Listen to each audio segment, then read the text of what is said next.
first to the objectives and forcing Machi to come to them, where they look to kite back on those types of combos. Yeah, when we're talking about kill pressure too, and you're looking at the 2v2 in bottom lane, one thing worth noting is that Bruce is running the teleport on the Ezreal. We know Ezreals like to do this whenever they can get away with it. Tactical choosing to run the heal on the Caitlyn. Now, this does give Machi an overall 3 versus 2 teleport lead. Oh, you're in trouble. Now, there comes your wombo combo with the damage, baby. Click, click, boom. Tactical's on the board. Welcome to the World's Group Stage. Tactical, the NA rookie, grabbing first blood off a great binding, but Gemini looking to fight back here in the mid lane. Here we go. Nice follow-up from Machi. They're saying if you can do it, we can do it too. Jensen is down. Jensen holding. This is a promising start in the first 3 minutes of this. It really is. And yesterday was really only Group C that gave us those really hotly contested games.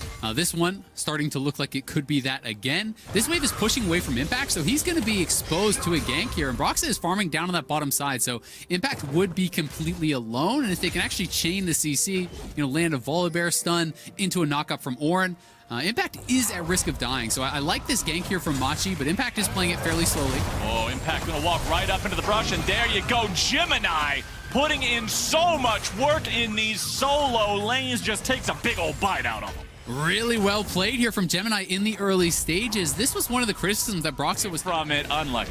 That is actually so lucky for Broxa, so unlucky for Gemini, because Mission was actually moving up. Yeah. If Volibear's still in that brush and you just get Volibear stunned into an ultimate there, now PK, he has no flash, and he's ulted up, and Brox is behind him. He's in trouble. EK's stuck in the Shadow Realm. Impact is making sure that he's not able to walk far enough away. Just bonks him in the head with the mace. Forget the Ornhorn. Let the Ram run off into Timbuktu and pick up your check, Mr. Impact. Top dive.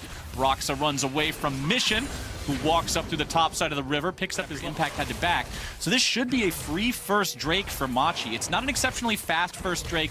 9.5 minutes into the game means you won't see a super early Drake soul, even if they go 4 for 4 there. But this is another just bonus for Machi to have under their belts, make this game a little bit closer. I mean, gotta give credit over to both. Speaking the 2v2s, it's Tactical and Core JJ maintaining that lane pressure and lane control, working on those plates, needing a little bit more damage to make sure it happens. Impact losing out in the 1v1 against the Ornn. We're at the point in the game where he's no longer a tank. The man is just taking over as Gemini shows up. Likely going to go for the play here. Flash away from Impact. Make sure that Gemini can't get it done. However, that Summoner spell will be a nice win there as Bruce eats some damage in the bottom lane. Coming out from Core JJ and Tactical yet again, as the red buff will be stolen away. Syndra doing what she can with that one. Meanwhile, topside, it's first turret of the game over to Machi. Yeah, it was good flash from Impact, because if you get tagged by that E slow, you are going to get chased down, with the flash follow. But still, they take first tower with that Rift Herald move, and Mission has actually been pretty active this game. Multiple trips up towards that top lane, trying to help out PK. And as a result, they do cash in on that first turret. He's 30 farm up on Jensen and has been affecting the other lanes. He's not just getting that farm from nowhere. He's actually stealing it from Broxa, right? So he's taking that farm away from Broxa too, because he's made multiple trips, it feels like, over towards that Raptor pit. He is just not missing any CS in lane. 1 versus 3, and he can do that just fine there with the Ornhorn coming in for the wave clear as Jensen. It is just an assault on multiple lanes from both sides now as Team Liquid has their bottom lane duo and their jungler here in that top lane working on the tier 1. Impact stays alive in the bottom lane, but he's going to lose the tier 1 down there. It's trading back and forth, left and right, top and bottom, all over the map. Bottom lane tier 1 falls for the side of Team Liquid. Top lane tier 1 falls for the side of Machi. Everybody's picking up money all across the board, and things are just lasting damage on that later. We'll see how much value TL is able to get out of theirs. Mission sidestepping away from the ball. Mid lane tier 1 turret falls. Machi is... And more teams are trying to emulate that playstyle. So for Team Liquid, as well as for Machi, that was kind of a question, for these teams coming in. Can you play a more slow-paced game and still look good at Worlds? Jensen's farming up bottom side, but Mission and Gemini do not want to allow that to continue here. Jensen does clear out the wave and immediately step back. Will they find the opportunity to make the play? Oh, Jensen! He flashes away, but it will not be enough. Gemini takes the kill. Jensen not respecting the fact that the enemy team could have been there, and he gets taken down for the second time this game. Now in the mid lane, PK's going in for the engage, finds a knock-up on a Broxa. CoreJJ loses half HP, fires off a binding in retaliation, won't get anything from it, and with the enemy mid laner dead, Gemini walks right over into the Drake pit, looks to secure this one here for his team. And Machi are looking in full control, to be honest with you. You know, they are the ones better set up around the dragon. You know, TL had no chance of even getting over there. Jensen got erased, was quick on the flash, but couldn't get the Seraphs off. Not sure if it would have saved him or not. But it is Machi grabbing the kill. It is Machi pushing. Me sometimes about a Cloud Soul. They're always thinking about it from the perspective of some 200 years champion with 17 dashes and an iframe and the ability to go. They're not thinking of it as a purple scorpion. Seconds. Yeah, but let me tell you this, Isaac.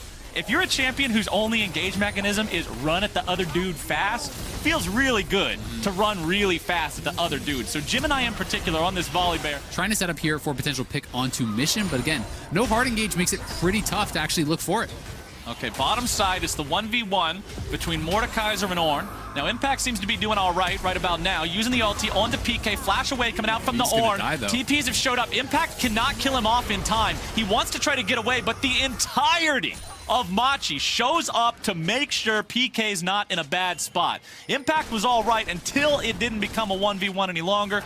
Brox is on the top side. He'll pick up a Scuttle Crab as the trade, but you don't want to be trading. No sums on Tactical. He's going to die. Tactical, what are you doing there, my friend? He tries to get himself out. Nicely done. The reversal from TL. Grab the kill onto Koala, but now it's not worth it because Tactical is out of the frame. That's a 1-for-1 here in this trade. You are in trouble because the Ornn is above you, the Volibear is beside you, and the Syndra is in front of you.